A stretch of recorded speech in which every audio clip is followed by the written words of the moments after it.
എല്ലാ കൂട്ടുകാർക്കും നല്ലൊരു രാത്രി ആശംസിച്ചുകൊണ്ട് നമുക്ക് നേരെ ഗീതുവിന്റെയും ഗോവിന്ദിന്റെയും നാളത്തെ നല്ലൊരു പ്രൊമോ വിശേഷം കേട്ടാലോ. ആദ്യമായി കാണുന്നവരാണെങ്കിൽ ചാനൽ ഇഷ്ടപ്പെട്ട ഒന്ന് സബ്സ്ക്രൈബ് ചെയ്യാൻ മറക്കരുതേ. അതോടൊപ്പം തന്നെ വീഡിയോ ഇഷ്ടപ്പെടുവാണ് ലൈക്ക് ചെയ്യാനും മറക്കരുത് കേട്ടോ. നമ്മുടെ മുന്നോട്ടുള്ള യാത്രയിൽ നിങ്ങളുടെ സപ്പോർട്ട് ലൈക്കുമാണ് നമുക്ക് ഏറ്റവും കൂടുതൽ പ്രചോദനമായി മാറിക്കൊണ്ടിരിക്കണേ. അപ്പൊ നമുക്ക് നേരെ നമ്മുടെ വിശേഷത്തിലേക്ക് പോയാലോ. അങ്ങനെ നാളത്തെ വിശേഷം നമ്മൾ കാണുന്നേ ഗീതു രഞ്ജുവിനെ ഫോൺ ചെയ്യുകയാണ്. എന്താ ഗീതു എന്താ വിളിച്ചെന്നൊക്കെ ചോദിക്കണം. അത് പിന്നെ അമ്മ അങ്ങോട്ട് വന്നോന്ന് ചോദിക്കുക. ഇല്ല അമ്മ വന്നില്ല എന്ന് പറയാം. എന്താ അങ്ങനെ ചോദിക്കാൻ?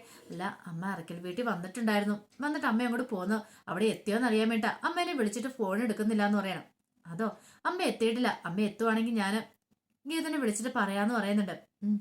ശരി എന്നൊക്കെ പറഞ്ഞിട്ടാണ് ഗീതു കോള് കട്ട് ചെയ്യുന്നത്. കാരണം വിജയലക്ഷ്മി അമ്മ ഇവിടുന്ന് ഇറങ്ങിയതാ, പക്ഷെ അവിടെ എത്തിയോ ഇല്ലെന്ന് അറിയത്തില്ല, വിളിച്ചിട്ടാണ് കോൾ എടുക്കുന്നില്ല. അതിൻ്റെതായ ഒരു ടെൻഷൻ ഗീതുവിന്റെ മനസ്സിലുണ്ടായിരുന്നു.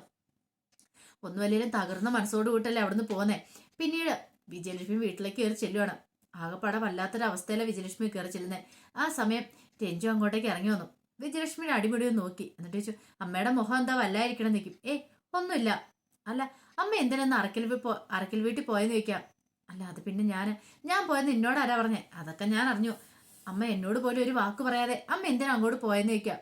അത് പിന്നെ ഞാൻ ഗീതുവിനെ കാണാൻ വേണ്ടി ഒന്ന് പോയതാന്ന് പറയും. എന്നാ പിന്നെ അമ്മയ്ക്ക് എന്നോടും കൂടെ ഒന്ന് പറയാൻ പറ്റായിരുന്നോ? ഞാനും വരത്തില്ലായിരുന്നു ചോദിക്കും. അല്ല അത് പിന്നെ മോളെ ഇവിടെ വരെ തിരക്കിലോ ആന്ന് ഓർത്തോണ്ടാ ഞാൻ പറയായിരുന്നേ. പിന്നെ അങ്ങനെ പോണമെന്ന് വിചാരിച്ച് ഞാൻ പോയതല്ല. പിന്നെ അങ്ങോട്ട് അവിടെ അടുത്ത് വരെ പോയി കഴിഞ്ഞാൽ അപ്രതീക്ഷിതമായിട്ട് അങ്ങോട്ട് പോയതാ ഗീതുവിനെ കാണാനെന്ന് പറയാണ്. അല്ല നിന്നോട് ആരാ പറഞ്ഞേ? ഗീതു എന്നെ വിളിച്ചിട്ടുണ്ടായിരുന്നു, അമ്മേനെ വിളിച്ചിട്ട് അമ്മ ഫോൺ എടുക്കുന്നില്ല എന്ന് പറഞ്ഞോണ്ട്. അപ്പൊ അതാണ് കാര്യം. താൻ ഇനിയിപ്പോ പലയിടത്തും വല്ല വീണ് കിടപ്പുണ്ടോ അല്ല എന്തായാലും ഏതെവിടെയും പോയാന്നറിയാൻ വേണ്ടി വിളിച്ചായിരിക്കും മിക്കവാറും.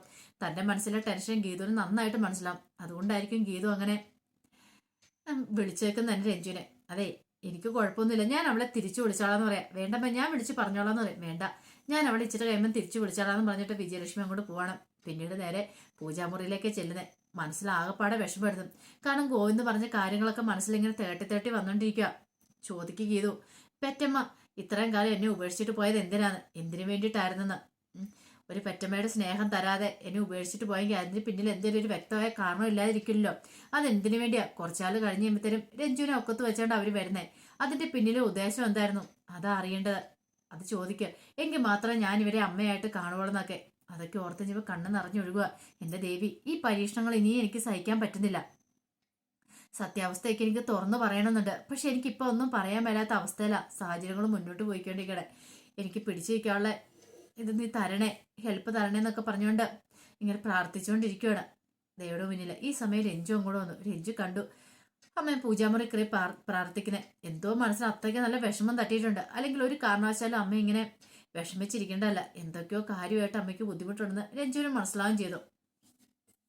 ഈ സമയം ഗീതുവിനെ കൊണ്ട് ഗോവിന്ദ് വെമ്പാലമുക്കിലുള്ള ആ വീട്ടിനെ അങ്ങോട്ടാ വരുന്നത്. കാരണം അവിടെ ഒന്ന് കുറച്ച് സമയം ഇരിക്കാന്ന് ഓർത്താണ് അങ്ങോട്ടേക്ക് വരുന്നത്. പിന്നീട് ഗീത ചോദിച്ചു, അല്ല ഇതെന്താ കണ്ണേട്ട ഇങ്ങോട്ട് വന്നേ? അതെ എനിക്ക് എവിടെയെങ്കിലും ഇരുന്നാൽ മതി, എനിക്ക് സ്വസ്ഥതയോടെ സമാധാനത്തോടെ ഇരിക്കണം, അതിനു വേണ്ടി ഞാൻ വന്നേ. തൽക്കാലത്തേക്ക് എന്നെ ശല്യം ചെയ്യാൻ വരണ്ടെന്ന് പറയാം. ഇപ്പൊ ഞാനാണോ കണ്ണേട്ടനോട് ശല്യമായിട്ട് മാറിയിരിക്കുന്നത്? അങ്ങനെയല്ല ഗീതു ഞാൻ പറഞ്ഞേ. ഗീതുവിന് അറിയാലോ എന്റെ മാനസിക വിഷമം എത്രമാത്രം ഉണ്ടെന്ന്. അതുകൊണ്ട് എനിക്ക് തൽക്കാലത്തേക്ക് എവിടെയെങ്കിലും ഒന്ന് ഇരുന്നേ മതിയാവുള്ളൂ എന്ന് പറയാണ്. പിന്നീട് ഗീത ശരി ആയിക്കോട്ടെ എന്ന് പറഞ്ഞുകൊണ്ട് ഗീത പതുക്കെ അങ്ങോട്ട് മാറുവാണ്. ഗീത പിന്നീട് പോയി മാറി അവിടെ നിൽക്കുവാണ്. ഒരു പക്ഷേ താൻ ഇപ്പം ഗോവിന്ദനോട് എന്തെങ്കിലും സംസാരിക്കാൻ പോയിട്ടുണ്ടെങ്കിൽ ആ മനസ്സ് വല്ലാത്ത ടെൻഷൻ ആയിരിക്കും. വെറുതെ എന്തിനാ ഇനിയും ടെൻഷൻ അടിപ്പിക്കുന്നത്? അല്ലെങ്കിൽ തന്നെ മനസ്സൊന്ന് ശാന്തമായിട്ട് സംസാരിക്കുന്നതായിരിക്കും നല്ലത്. ആ സമയത്താണ് പ്രിയൻ രേഖയും കൂടെ കൂടിയിട്ട് ഗീതുവിനെ ഫോണിലേക്ക് വിളിക്കുന്നത്. കാരണം പോയിട്ട് ഇത്ര സമയം എങ്ങനെയാ പോയെന്നും അറിയത്തുന്നില്ല. ഗോവിന്ദന്റെ കൂടെ പോയതാന്നുള്ള കാര്യം അറിയാം. പിന്നീട് പ്രിയ വിളിച്ചിട്ട് ചേച്ചി ഇത് എവിടെയാന്ന് ചോദിക്കുക. ഞങ്ങളിവിടെ അടുത്ത് തന്നെ ഉണ്ട്. അല്ല ഗോവിന്ദൻ എന്തേന്ന് ചോദിക്കുക. ഗോവിന്ദനും കൂടെ ഉണ്ടെന്ന് പറയണം. അല്ല എന്ത് പറ്റി പ്രിയമോളെ, എന്താ ചോദിക്കാൻ കാണാം? അല്ല നിങ്ങൾ എങ്ങോട്ടാ പോയെന്നും അറിയത്തില്ല, അതുകൊണ്ട് വിളിച്ചാന്ന് പറയാം. പേടിക്കൊന്നും വേണ്ട, ഗോവിന്ദന്റെ തനിച്ചിവിടെ എനിക്ക് പറ്റില്ലാത്തോണ്ട് ഞാൻ വന്നേന്ന് പറയാണ്. ഇത് കേട്ടുകഴിഞ്ഞപ്പോഴത്തേനും പ്രിയ പറഞ്ഞു, എന്നാലും ഈ സത്യങ്ങളൊക്കെ ചേച്ചിക്ക് ഇത്രയും കാലം അറിയാഞ്ഞിട്ട് ചേച്ചി എന്നോടൊക്കെ മറച്ചു വെച്ച് എന്തിനാന്ന് ചോദിക്കുവാണ്.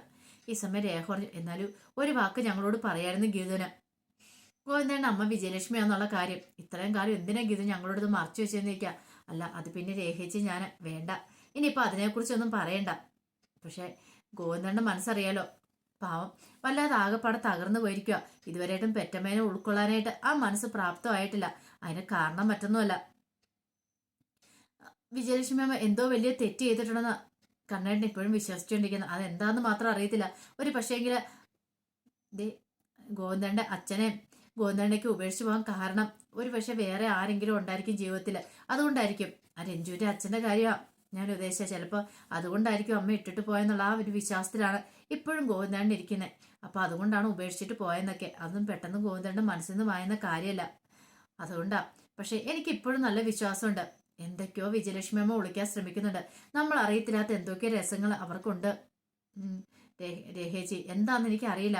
പക്ഷെങ്കിൽ അവരുടെ ഭാഗത്ത് ന്യായമുണ്ടെന്നാണ് എപ്പോഴും എൻ്റെ മനസ്സ് പറയുന്നത്. അല്ലെങ്കിൽ അമ്മ ഇതൊക്കെ വെട്ടി തുറന്ന് പറഞ്ഞാൽ അമ്മ അങ്ങനെ പറയാതിരിക്കണമെങ്കിൽ അതിന്റെ പിന്നിൽ എന്തോ വലിയൊരു കാര്യം ഉണ്ടെന്നാണ് എനിക്കറിയാൻ കഴിഞ്ഞതെന്ന് പറയാണ്. ഇത് കേട്ട് കഴിഞ്ഞപ്പോഴത്തേനും രേഖ പറഞ്ഞു, അത് ശരിയാ, ഒരു പക്ഷെ അങ്ങനെയായിരിക്കും. ഞാനും വിജയലക്ഷ്മി അമ്മയുടെ പാത പിന്തുടർന്നുകൊണ്ടിരിക്കുക, വിജയലക്ഷ്മി അമ്മ പോയ വഴിയെ കൂടെയൊക്കെ സഞ്ചരിച്ചുകൊണ്ടിരിക്കുക എന്ന് പറയണം. ഇത് കേട്ടത് ഒരു നിമിഷം പ്രിയ ഞെട്ടലോടെ രേഖയെ നോക്കി. എന്താ എന്താ രേഖച്ച് പറഞ്ഞു നോക്കുക. അല്ല അത് പിന്നെ ഞാനെന്ന് പറഞ്ഞിട്ട് അവിടെ നിന്ന് ഒന്നും വരാത്തൊരവസ്ഥയിൽ നിൽക്കുകയാണ്. ഞാൻ ഉദ്ദേശിച്ചത് അതല്ല, വിജയലക്ഷ്മി അമ്മ എന്തൊക്കെ വേദന സഹിച്ചിട്ടുണ്ടായിരിക്കും. ഒരു പക്ഷെങ്കിൽ ഇത്രയും കാലം ആ രഞ്ജുവിനെ നോക്കി ഇത്രയും വളർത്തിക്കൊണ്ട് വരാനായിട്ട്. പിന്നീട് ഗോവിന്ദനാണെങ്കിൽ അമ്മയായിട്ട് സ്വന്തം പെറ്റമ്മയായിട്ട് പോലും കാണുന്നില്ലോ, അകറ്റി നിർത്തിയിരിക്കുകയല്ലേ ചെയ്തിരിക്കുന്നത്. ഇപ്പോഴും അംഗീകരിക്കാനാണ് തയ്യാറായല്ലോ. അപ്പൊ ആ മനസ്സിന്റെ വേദനയും മിങ്കിലും എത്രയാന്ന് നമുക്കറിയാവുന്ന കാര്യമല്ലേ. അപ്പൊ അതാ അത്രയും ഞാൻ ഉദ്ദേശിച്ചിട്ടുള്ളൂ പറയണം. ഓ അങ്ങനെയാണോ എന്ന് പ്രിയ ചോദിക്കണം. എന്നാ ശരി, ഞാൻ ഫോൺ വെച്ചേക്കാം, ഞാൻ പിന്നെ വിളിക്കാന്ന് പറയാം. അതെ കുറച്ച് കഴിയുമ്പോഴത്തേനും നിങ്ങൾ എത്തില്ലേന്ന് ചോദിക്കാം. ഞങ്ങൾ വരാം, കണ്ണേട്ടൻ അവിടെ തനിച്ചിരിക്കുന്നുണ്ട്. കണ്ണേട്ടൻ്റെ മനസ്സിനെ ഇപ്പം ഞാൻ പിന്നെ മുറിവേൽപ്പിക്കേണ്ടെന്ന് കരുതി ഞാൻ കൂടുതലൊന്നും പറയാൻ പോകാത്തെന്ന് പറയാം. സാരമില്ല, ഗോവിന്ദൻ അവിടെ തനിച്ചിരിക്കട്ടെ. കുറച്ച് സമയം തനിച്ചിരുന്ന് കഴിയുമ്പോഴത്തേനും മനസ്സിലെ വിഷമങ്ങളൊക്കെ മാറി കഴിയുമ്പോൾ നിങ്ങൾ ഒരുമിച്ച് ഇങ്ങോട്ട് വന്നാൽ മതി എന്ന് പറയണം. ഈ സമയം ഗീത എന്ന് നോക്കുമ്പോൾ ഗോവിന്ദൻ അതേ ഇരിപ്പ് തന്നെ ഇരിക്കുകയാണ്. ഗീതന് അടുത്ത് പോയിരിക്കണം, കെട്ടിപ്പിടിക്കണം എന്നൊക്കെ ആഗ്രഹമുണ്ട്. ഒരു പക്ഷേ റിയാക്ഷൻ എങ്ങനെയായിരിക്കും എന്ന് അറിയത്തില്ല. എന്നാലും ഗീത പിന്നീട് കുറേ സമയം കഴിഞ്ഞപ്പോൾ രണ്ടും കൽപ്പിച്ച് ഗോവിന്ദൻ്റെ ഇടയിലേക്ക് ചെല്ലുവാണ്.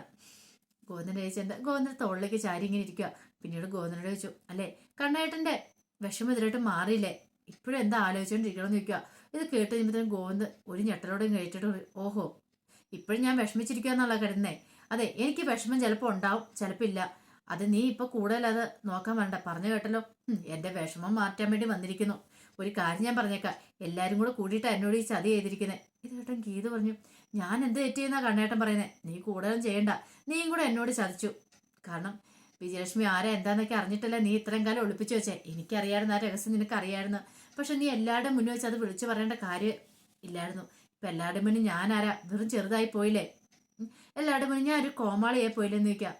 കണ്ണേട്ടാ എന്താ ഇങ്ങനെയൊക്കെ സംസാരിക്കുന്നേ, പിന്നെ ഞാൻ എങ്ങനെ സംസാരിക്കണമെന്ന് പറ. ഒരു കാര്യം ഞാൻ പറഞ്ഞേക്കാം, എനിക്ക് പണ്ട് ഇഷ്ടമില്ലാത്ത കാര്യം ഇതൊക്കെ. എപ്പോഴും ഞാൻ അതുകൊണ്ട് ഒരകല് വിട്ട് നിന്നോണ്ടിരുന്നേ.